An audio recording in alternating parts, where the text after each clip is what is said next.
ये आकाशवाणी है। कार्यक्रम सुर्खियों में प्रस्तुत है कोरोना वायरस संक्रमण पर स्वास्थ्य विशेषज्ञ डॉक्टर तन्मय तालुकदार से आकाशवाणी संवाददाता सिद्धार्थ सिंह की बातचीत। डॉक्टर तन्मय, ब्रिटेन में मिले कोरोना वायरस के नए स्ट्रेन से लोगों में भय का माहौल है। कहा जा रहा है कि ब्रिटेन के वैज्ञानिकों ने 1.25 लाख जीनोम की जांच के बाद इस नए स्ट्रेन को ट्रेस करने में सफलता प्राप्त की है। नाइजीरिया में भी कोरोना वायरस का नया स्ट्रेन मिला है। किसी वायरस के नए स्ट्रेन को आइसोलेट करना या उसकी पहचान करना, उसकी जीनोम सीक्वेंसिंग करना कितनी बड़ी चुनौती होती है? हमें सबसे पहले ये समझना होगा कि ये वायरस जो हैं, स्पेशली ये जो कोरोना वायरस है, ये एक आरएनए वायरस है। आरएनए वायरस की खासियत ये है कि बहुत तीव्रता से अपने आप को बढ़ाता है, 1 से 2, 2 से 1000। रिप्रोडक्शन इनका बहुत ज्यादा होता है। उसमें ना हर रिप्रोडक्शन में कुछ ना कुछ इनके आनुवांशिक बदलाव हो जाते हैं, जेनेटिक चेंज होता है। ये स्वाभाविक है। आरएनए वायरसेस में जीन का बदलाव होना स्वाभाविक है। इसको लेके इतना घबराने की आवश्यकता नहीं है, परंतु कुछ विषय हैं जिस पे मैं बात करना चाहूंगा। इसका एक मैं उदाहरण देना चाहता हूं। जो पहला स्ट्रेन आया था वो वुहान से आया, चाइना में, हमें याद होगा। लेकिन कुछ महीनों बाद ही इटली वाला स्ट्रेन जो था वो पूरे विश्व में धीरे धीरे फैला। तो ऐसा नहीं कि पहली बार है कि स्ट्रेन में बदलाव हो रहे हैं। अब जैसे इटली वाला स्ट्रेन था, वो कहा जाता था कि उससे थोड़ा ज्यादा तीव्रता से इन्फेक्शन फैलाता है, परंतु उस पर भी हम लोग काफी हद तक नियंत्रण कर पाए हैं। इसी तरह आप जो इंग्लैंड वाली स्ट्रेन की बात कर रहे हैं, बिल्कुल सही कह रहे हैं कि अभी पिछले कुछ दिनों पहले ये पता चला कि इंग्लैंड में, स्पेशली दक्षिणी इंग्लैंड में और लंदन में एक नया स्ट्रेन आया है। अब ये इसको महत्वपूर्ण इसलिए माना जा रहा है क्योंकि जो वायरस है उसके स्पाइक प्रोटीन्स होते हैं जो चाबी का काम करता है, और हमारे शरीर के जो कोशिकाएं हैं, जो सेल्स हैं, वो रिसेप्टर का काम करती हैं, वो ताले का काम करती हैं। अब ये जो बदलाव हुए हैं जीन में, वो उस स्पाइक प्रोटीन में हुआ है।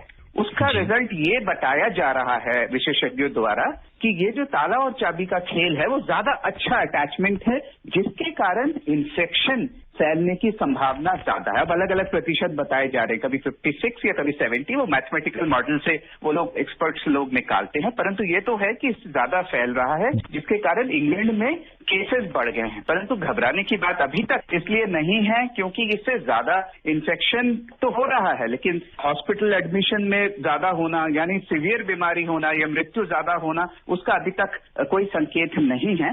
परंतु ये कुछ नया नहीं है। मैं दोबारा दोहराना चाहूंगा, ऐसे स्ट्रेन्स बदलते रहते हैं, हमें बचाव करते रहना है, सावधान और सतर्क रहना है, उसके एक्शन लिए जाने हैं, लिए जा रहे हैं। जैसे आपको पता होगा कि जैसे ही ये खबर आई उसके बाद स्टैंडर्ड ऑपरेटिंग प्रोसीजर्स आए। लंदन से आने वाली फ्लाइटें इंग्लैंड से उसको रोक दी गई। जो लोग 25 नवंबर के बाद हिंदुस्तान आए हैं, या तो लंदन से डायरेक्ट या लंदन होते हुए, उनका सर्वेलेंस बढ़ा दिया गया है। हर राज्य को दिशा निर्देश दिए गए हैं, तो कार्य हो रहा है। हम सब लोगों को ये ध्यान रखना है कि नियम हमारे लिए अभी भी वही हैं, चाहे ये नया स्ट्रेन हो चाहे पुराना स्ट्रेन हो। मास्क से तो ये अभी भी बचते हैं, हाथ धोने से अभी भी उनसे बचाया जा सकता है, और अगर हम फिजिकल डिस्टेंस यानी दूरी मेंटेन करें तो इस वायरस से भी उतना ही बच सकते हैं। और डॉक्टर तन्मय, हमारे देश में भी जीनोम सीक्वेंसिंग का काम चल रहा है और अब तक करीब 4000 जीनोम सीक्वेंसिंग की जा चुकी है। ऐसे में क्या हमारे देश में भी वायरस के स्वरूप में कोई बदलाव देखने को मिल रहा है? ये हर महीने 1, 2, 3 बदलाव आराम से होते रहते हैं। ये वायरस बदलते रहते हैं, हजारों की तादाद में बदलाव देखे जाते हैं। और जो ये वायरस है, ये बदलाव जरूरी नहीं है कि उसका इन्फेक्टिविटी या उसका विरुलेंस यानी बीमारी ज्यादा करने की ताकत हर बार बदली जाएगी। जैसे ये वायरस तो नया है, मैं अगर उदाहरण दूं तो हमारा जो फ्लू वायरस है या इन्फ्लुएंजा वायरस है, उसमें बदलाव लगातार होते रहते हैं, और इनफैक्ट वो बदलाव होने के कारण उसकी वैक्सीन में हर साल बदलाव भी होता है, उसको मॉडिफाई किया जाता है और आराम से होता है। हमारी भाषा में इसे एंटीजेनिक शिफ्ट और एंटीजेनिक ड्रिफ्ट बोलते हैं।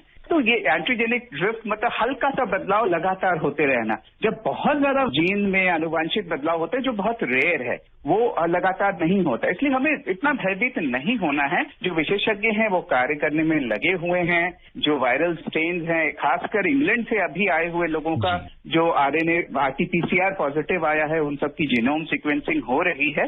तो हमें निश्चिंत रहना है, जो एक्शन लेना है वो लिया जा रहा है। डॉक्टर तन्मय, हमारे देश में भी वैक्सीन की प्रतीक्षा का दौर बहुत जल्द खत्म होने वाला है और सरकार लोगों तक सेफ, सिक्योर और इफेक्टिव वैक्सीन को उपलब्ध कराने के लिए युद्ध स्तर पर तैयारी कर रही है और इसका खाका या ब्लूप्रिंट ऑलमोस्ट तैयार हो चुका है। भारत जैसे विशाल देश में वैक्सीन लॉजिस्टिक्स कितनी बड़ी चुनौती है? इसमें मैं दो बातों से शुरू करना चाहूंगा। देखिए, वैक्सीन के मामले में भारत अग्रणी देशों में है।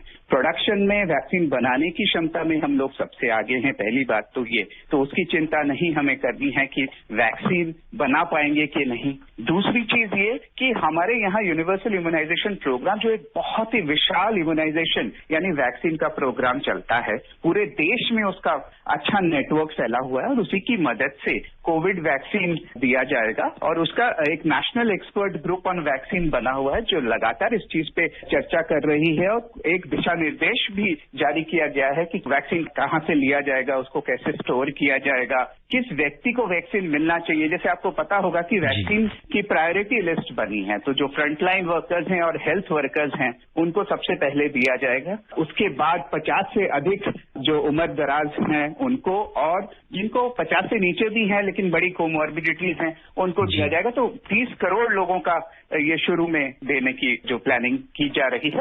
डॉक्टर तन्मय, वैक्सीन की सेफ्टी और इफिकेसी को लेकर लोगों के मन में कई आशंकाएं रहती हैं। हालांकि ऐसा भी देखा जाता है कि जब भी कोई अच्छा काम होता है तो कुछ लोग उसमें भी लोगों को भ्रमित करते हैं। सोशल मीडिया पर इस तरह की कई अफवाहें हैं। वैक्सीन सेफ्टी को लेकर आप हमारे श्रोताओं को क्या कहना चाहेंगे?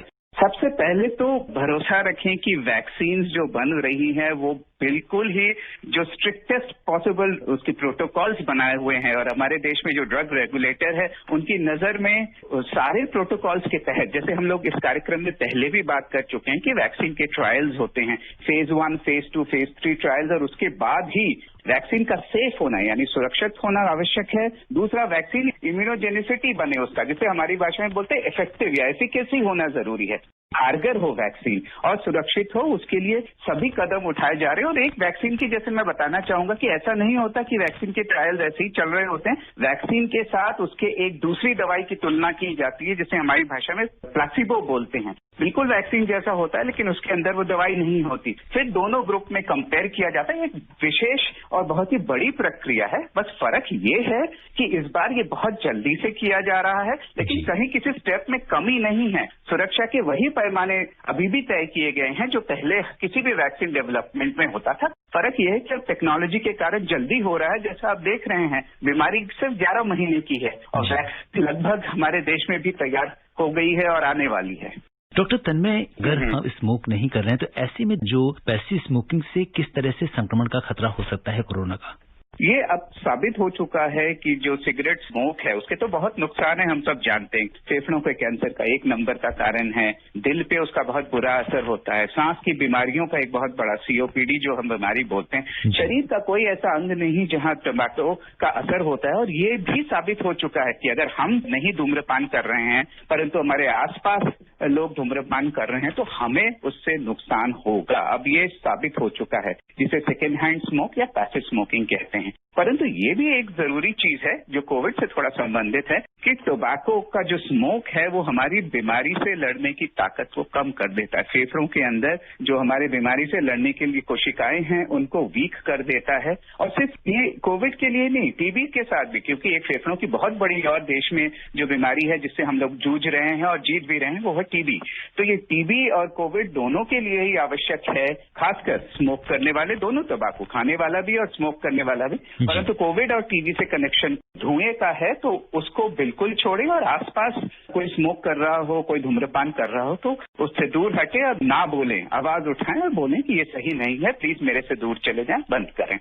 बिल्कुल डॉक्टर तन्मय, आप कोविड-19 के इस विशेष कार्यक्रम से जुड़े आपका बहुत बहुत धन्यवाद और आभार। धन्यवाद। श्रोताओं, चलते चलते आपसे यही कहेंगे कि डॉक्टर तन्मय ने आपको कोरोना से बचने के लिए जो भी सावधानियां बताई हैं आप उनका पालन कीजिए और साथ ही सरकार के दिशा निर्देशों का पालन करते रहिए और आपके आसपास जो भी लोग इसका पालन नहीं कर रहे हैं उन्हें जागरूक कीजिए। आप स्वस्थ और खुशहाल रहिए, इसी कामना के साथ नमस्कार।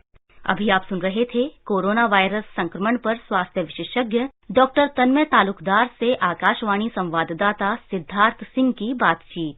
ये कार्यक्रम आकाशवाणी के समाचार सेवा प्रभाग द्वारा प्रस्तुत किया गया। इसे आप हमारे mobile app news on AIR पर भी सुन सकते हैं। इस कार्यक्रम के संबंध में अपनी प्रतिक्रिया आप हमें ईमेल कर सकते हैं। पता है airnsdtalks@gmail.com। ये कार्यक्रम फिर से सुनने के लिए लॉग ऑन करें हमारी वेबसाइट newsonair.com।